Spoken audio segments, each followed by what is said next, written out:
Hello guys, most welcome. हम कर रहे हैं बिजनेस ऑर्गेनाइजेशन एंड मैनेजमेंट। इसमें हमारा चैप्टर नंबर 9 चल रहा है, that is Indian ethos in management, Indian ethics in management. और इसके अंदर आज के लेक्चर के अंदर हम आगे बढ़ेंगे, क्योंकि प्रीवियस लेक्चर्स के अंदर हमने अच्छे से समझ लिया कि जो इंडियन एथिक्स है वो किस तरीके से बिजनेसेस के अंदर इम्पैक्ट कर सकते हैं, क्योंकि इंडियन कल्चर्स के अंदर भी एथिक्स को बहुत ज़्यादा फॉलो किया जाता है। तो आज हम इसको थोड़ा सा डिटेल में पढ़ेंगे, ठीक है।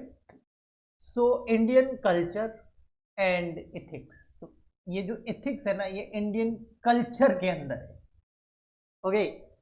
इसलिए दुनिया में सबसे ज़्यादा वेजिटेरियन जो है आपको इंडिया में मिल जाएंगे। उसका रीज़न क्या है?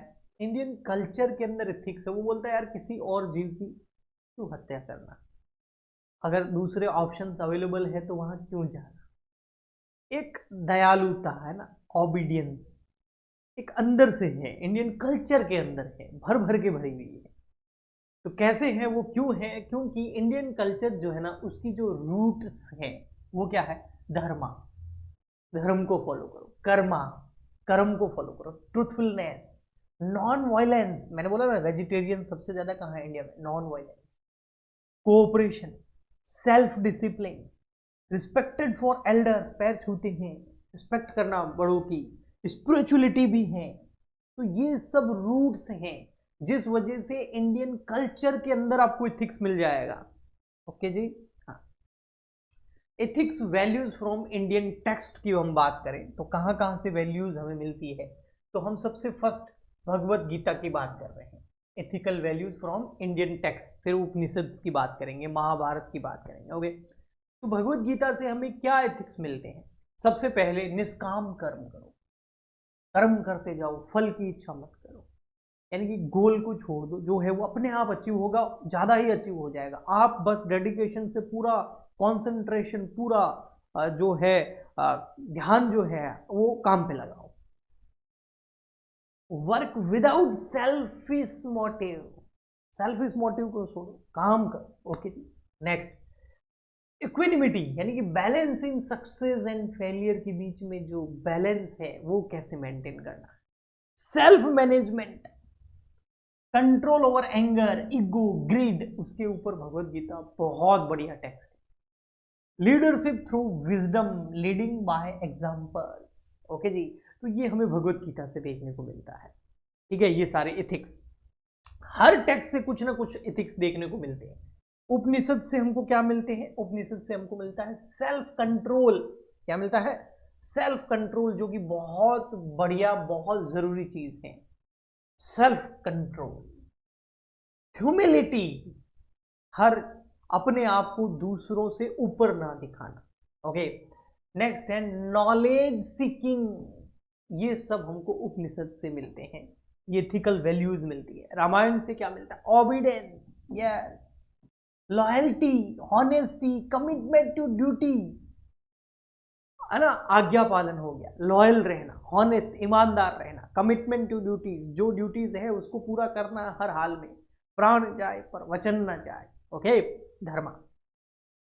तो ये हमको रामायण टेक्स्ट से मिलते हैं। फिर महाभारत की बात करते हैं तो यहां पर righteousness, justice, duty before personal gain, ये हमें महाभारत से मिलता है।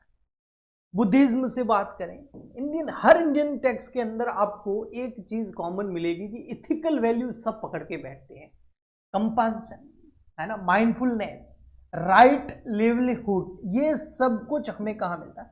जैनिज्म, ट्रुथ, सत्य बोलो, non violence, non stealing, non position, ये सारी सारी चीजें हमें जैनिज्म से मिलती है। तो यानी कि इंडियन जितने भी टेक्स्ट हैं वो सारे के सारे टेक्स्ट इथिक्स के ऊपर बहुत ज़्यादा जो है ध्यान देते हैं, बहुत ज़्यादा बोलते हैं। उस वजह से इंडियन कल्चर के अंदर हर टेक्स्ट से कुछ न कुछ कल्चर ने लिया है, तो उस वजह से इंडियन कल्चर के अंदर आपको इथिक्स देखने को मिलता है।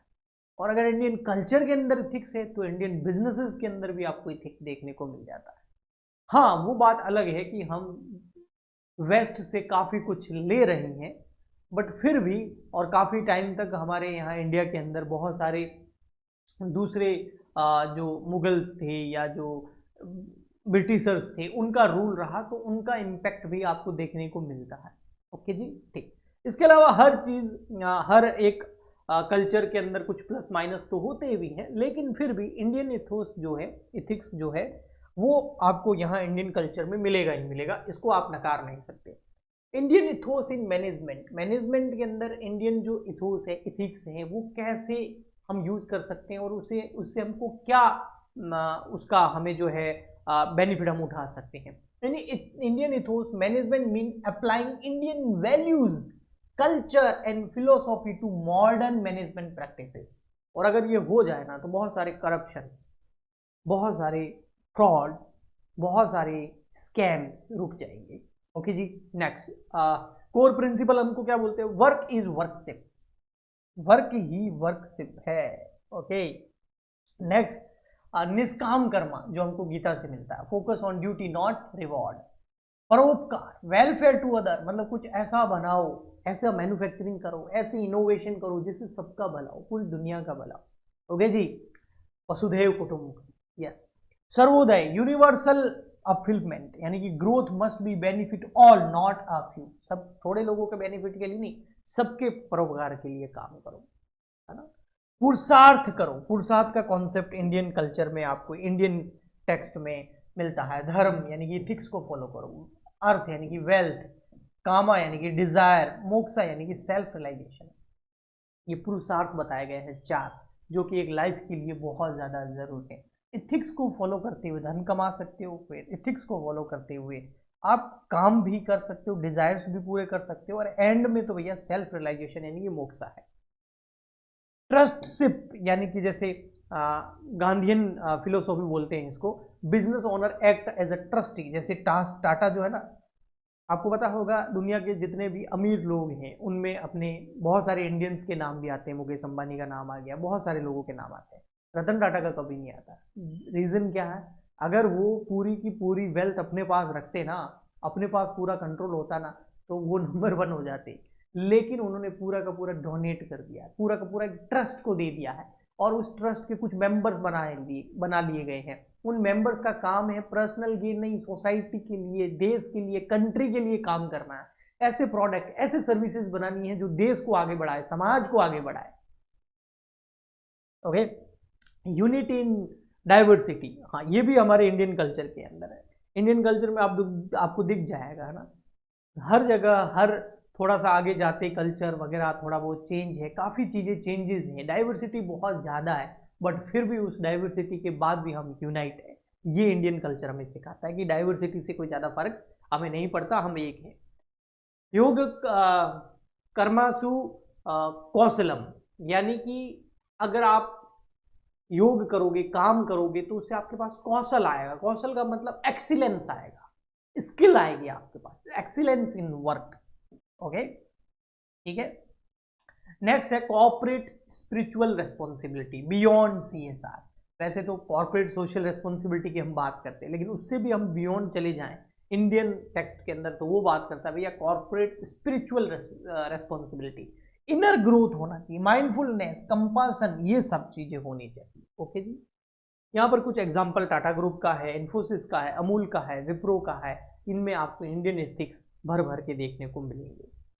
लास्ट टॉपिक हमारा जो है इस चैप्टर का, वो है हॉलिस्टिक मैनेजमेंट। हॉलिस्टिक मैनेजमेंट क्या होता है? Managing people and business.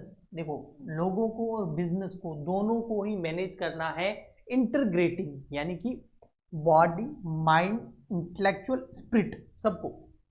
ये कहने का मतलब क्या है sir? It consider the whole human being, not just the employees. हमको केवल एम्प्लॉय नहीं चाहिए कि काम निकाला और हटा दो, ऐसा नहीं।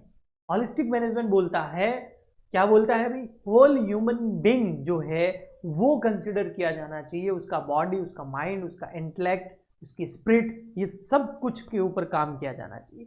थोड़ा सा और इसको इजी करता हूं। हॉलिस्टिक मैनेजमेंट हमको क्या बिलीव करता है कि देखो, प्रॉफिट मैटर करता है। हाँ, बहुत सारी ऑर्गेनाइजेशन, अगर आप चले जाओगे यूरोप वगैरह में, तो प्रॉफिट ज्यादा मैटर करता है, बट इंडियन कल्चर बोलता है पीपल भी मैटर करने चाहिए। या हॉलिस्टिक मैनेजमेंट बोलता है कि लोग भी मैटर करते हैं, प्लांट्स भी मैटर करते हैं, इनर वेल बीइंग भी मैटर करती है, तो ये सब होना चाहिए। ओके जी, ओनली प्रॉफिट नहीं, इट ब्लेंड्स क्या है, modern management, yoga, meditation, ethics, social responsibility, ये सब फॉलो करना है एक मैनेजमेंट के अंदर, तब होगा वो हॉलिस्टिक मैनेजमेंट। ओके, फीचर्स क्या है हॉलिस्टिक मैनेजमेंट की, ह्यूमंस सेंटर्ड होते हैं, पीपल्स बिफोर प्रॉफिट, प्रॉफिट से पहले लोग हैं, बैलेंस अप्रोच है, यानी कि मेटेरियल और स्पिरिचुअल दोनों ग्रोथ होनी चाहिए। सस्टेनेबिलिटी फोकस्ड क्या है, रिस्पेक्ट फॉर एनवायरमेंट, ये भी होलिस्टिक मैनेजमेंट के अंदर आता है। तो ह्यूमन सेंटर्ड होते हैं, बैलेंस अप्रोच आती है, स्पिरिचुअल और मटेरियल दोनों चीजों पे ध्यान दिया जाता है, और एनवायरमेंट के ऊपर भी फोकस किया जाता है। Ethics based on decision making and stress free work place, yoga, mindfulness, ये सब होना चाहिए, स्ट्रेस ज्यादा नहीं होना चाहिए। देखो रीजन क्या है, जैपनीज कल्चर में भी ये देखने को मिलता है कि वहाँ के जितने भी एम्प्लॉयज हैं ना, उनके स्ट्रेस लेवल को, उनकी फैमिली प्रॉब्लम्स को भी कंसिडर करता है वहाँ का जो भी बिजनेस है जिसमें वो कंपनी में काम कर रहे हैं, उनको भी वो सॉल्व कराने की कोशिश करता है। उसका रीजन क्या है, अगर स्ट्रेस है, कोई प्रॉब्लम है, तो एम्प्लॉय अपने वर्क पर फोकस नहीं कर पाएगा, 100% नहीं दे पाएगा, फिर वो प्रोडक्टिविटी नहीं आएगी, वो एफिशिएंसी नहीं आएगी। वही हमारा हॉलिस्टिक मैनेजमेंट भी बोलता है। स्ट्रेस फ्री वर्क प्लेस होना चाहिए, टीम हार्मनी होनी चाहिए, कोऑपरेशन होना चाहिए, एक दूसरे को सहयोग करने वाला, लॉन्ग टर्म जो है पर्सपेक्टिव लेना होगा, ना कि शॉर्ट टर्म देखना है, कल्चरल सेंसिटिविटी भी ध्यान में रखनी है। ये फीचर्स है हॉलिस्टिक मैनेजमेंट के। बेनिफिट्स क्या है हॉलिस्टिक मैनेजमेंट में, रिड्यूस हो जाता है आपका स्ट्रेस, योगा करो, मेडिटेशन करो, बैलेंस करो वर्क के साथ में, और इंक्रीज हो जाती है प्रोडक्टिविटी उससे, हैप्पी एम्प्लॉय प्लेटफॉर्म बेटर रहता है, बेटर लीडरशिप और टीम वर्क अच्छा होता है, एफिशिएंसी बढ़ जाती है, इंप्रूव हो जाता है डिसीजन मेकिंग, ओके, बिल्ड हो जाती है पॉजिटिव ऑर्गेनाइजेशन कल्चर, प्रमोट हो जाती है सस्टेनेबिलिटी एंड सोशल गुड्स, है ना, और स्ट्रेंथनेस कॉर्पोरेट रेपुटेशन हो जाता है, lead to long term success. तो ये सारे बेनिफिट्स हमको हॉलिस्टिक मैनेजमेंट से देखने को मिलते हैं। आई होप आपको अच्छे से समझ में आ गया होगा। ये चैप्टर हमारा यहीं कंप्लीट होता है, नेक्स्ट लेक्चर के अंदर हम न्यू चैप्टर स्टार्ट करेंगे। आज के लिए इतना ही, तब तक के लिए गुड बाय, थैंक यू।